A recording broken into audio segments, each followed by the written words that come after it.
Say hello to my little two friends.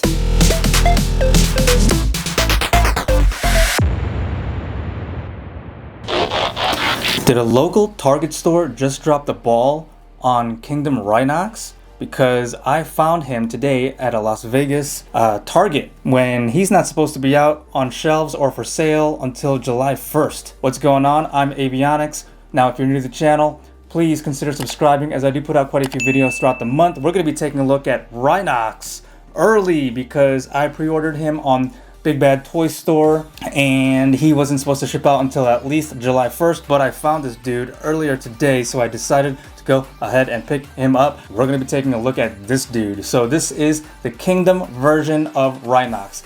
He apparently he has two previous versions of him. So I'm new to the whole Beast Wars thing, but I've known Transformers since I was a kid, but I've also started collecting Transformers as an adult 2 months ago, so a lot is new to me compared to what I've seen back in the 80s and the 90s. So this is my I think fourth or fifth Kingdom figure of this line. So as you all know, War for Cybertron trilogy is Netflix, but we're going to take a look at Rhinox, everything that is included with him. We're going to take a look at all the details of him, and then we're going to take a look at Articulation, and then we're going to see how well he fares up in scale comparison with my Optimus Primal and my Megatron Beast. Alright, let's go ahead and take a look at the box real quick. So around the back, it says he transforms in 35 steps from his maximal form to his animal form or beast form. He's obviously a rhinoceros. Back over here on this side, we have some great looking art of him and his chain guns. Those chain guns look pretty deadly. So on this side we have the general graphics that every box has, or that every Kingdom box has. My bad. Also, here's the Maximal logo on top. He is a WFC K27 figure. On the bottom, all the regular gibberish you would find. Alright, let's go ahead and crack him open. Alright, so what's included with Rhinox? We have the figure, obviously, and then we have his two chain guns, which he's so obviously popular for besides his rhinoceros looks. They're both identically the same front and back. The big difference between this chain gun and the old Voyager Generations Rhinox chain gun is this is actually silver on the blade of the chain gun and then like a gold in the middle. Compared to the last figure, his generation, it was all basically the chain gun was the same color as the skin of the rhinoceros exterior, which is kind of bland. But yeah, these are some deadly weapons. Like I said, I'm new to the whole Beast Wars thing, but I did look at some video clips of Rhinox on YouTube using these chain guns, and wow, yeah, it's like say hello to my little two friends.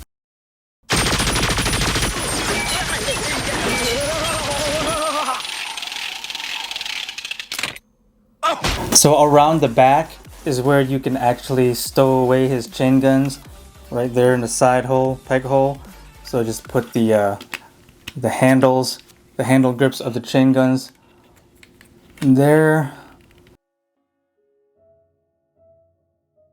Obviously he comes with his transformation instructions, and then the trading card that I received in my box is the Arc. It's pretty cool, but I don't really care for those. All right, let's take a close look at Rhinox. The details of the rhinoceros head, though, is amazing. Hasbro and Takara Tomy did a real good job.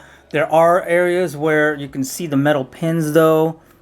I think all they had to do was really add some paint on there to to hide it out of view.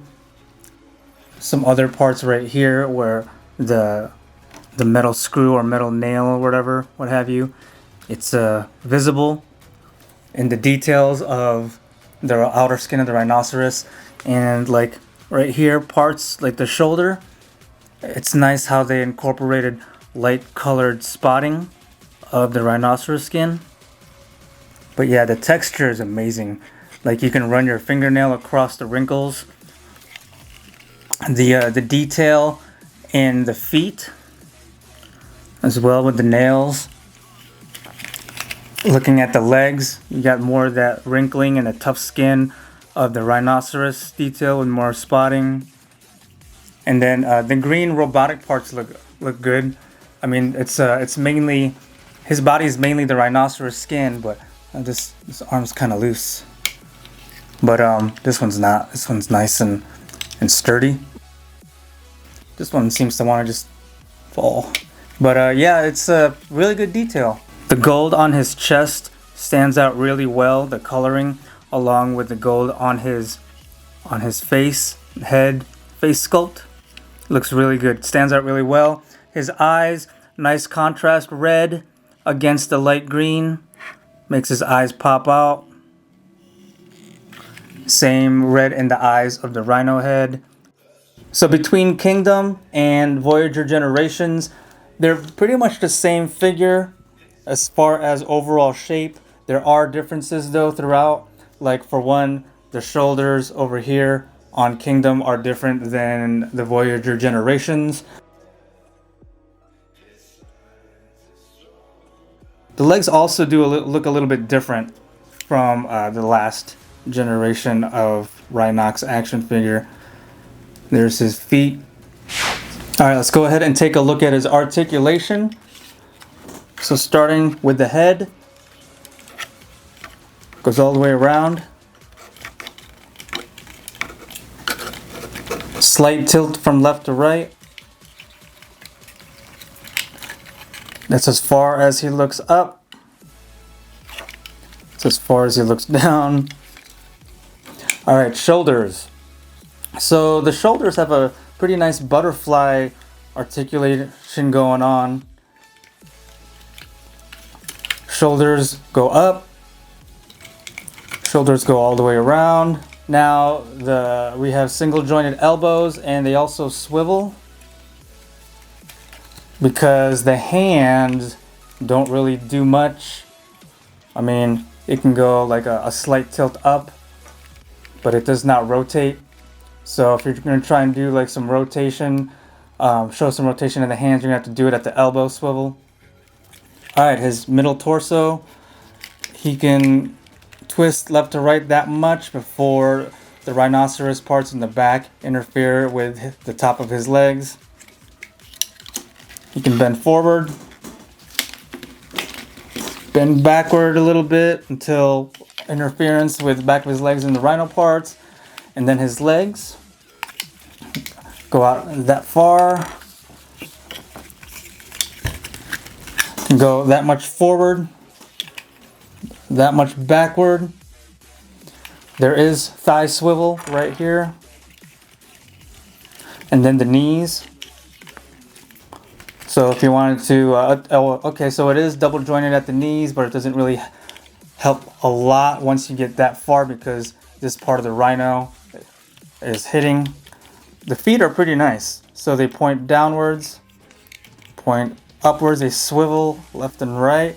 So that's pretty good for some nice standing articulation posing, some good angles.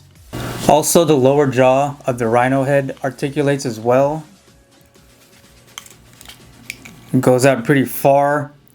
It shows the inside with the tongue, a pink tongue, but they didn't really take the time to finish not decorating, but to complete the inside of how the mouth would look. I think they should have finished that up. I mean, because you already have the lower mouth. I mean, I know he would sit kind of low when he's transformed and standing up on all fours, but you know you can't see it. But I think it would have been better if they had went ahead and finished that up.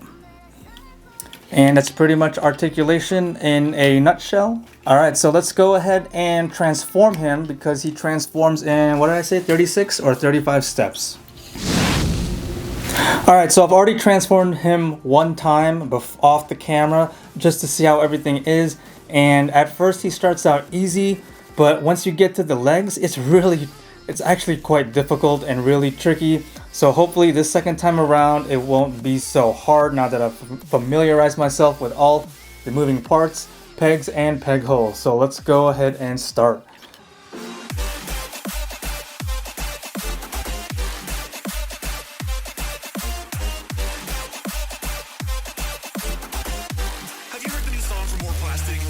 goes.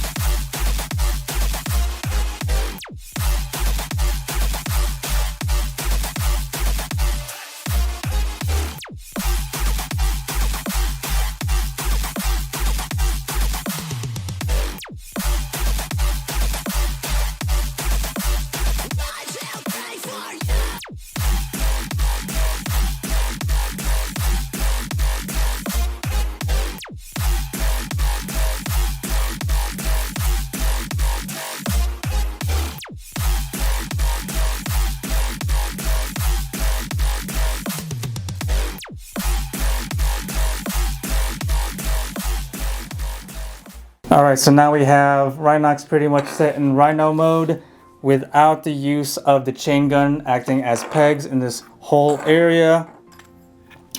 He can pretty much do without it. Level of difficulty of transforming Rhinox, a 1. Oh my god. Like Optimus Primal, he's not that bad. He's really not that bad at all. I thought Beast Megatron was, and even though they made some of his outer materials soft to try to alleviate some transforming woes, but it really didn't help. But after transforming Beast Megatron, Rhinox was a lot harder towards the end when pinning his legs and everything together from the back. Alright, so here we have all three transformed or terrorized, maximized, and these are, right now we're doing a scale reference in their animal or kingdom or beast form. Optimus Primal front view, Rhinox front view, or we'll do an angle view because he's hard to distinguish him as front view.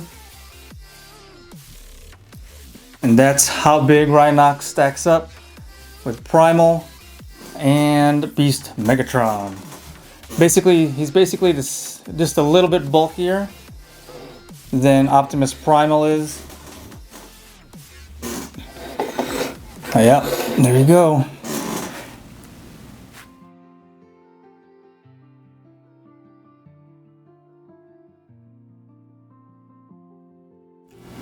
Overall, I think Kingdom Rhinox looks very good in both robot form and in beast form.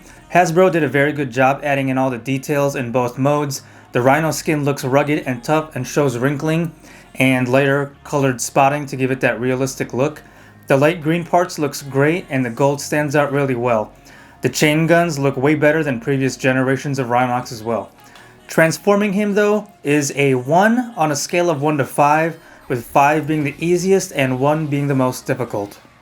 And we're coming to a close on Hasbro and Takara Tomi's Rhinox in the Transformers Kingdom for War for Cybertron Trilogy action figure line. Once again, he originated from Beast Wars back in the day. Let me know down in the comments section if you plan on picking him up as well, if you can find him for pre-order. Once again, he is supposed to be out on shelves and available to be shipped out in July through stores like Big Bad Toy Store Online or Hasbro Pulse or Target, but I think pretty much everywhere he's sold out. But check out those sites. If you guys enjoyed watching this video, I'd appreciate it if you hit that like button, leave any other comments down below, and please don't forget to hit that subscribe button and ring that bell for more action figure review videos like this. Thanks for watching, guys. See you next time.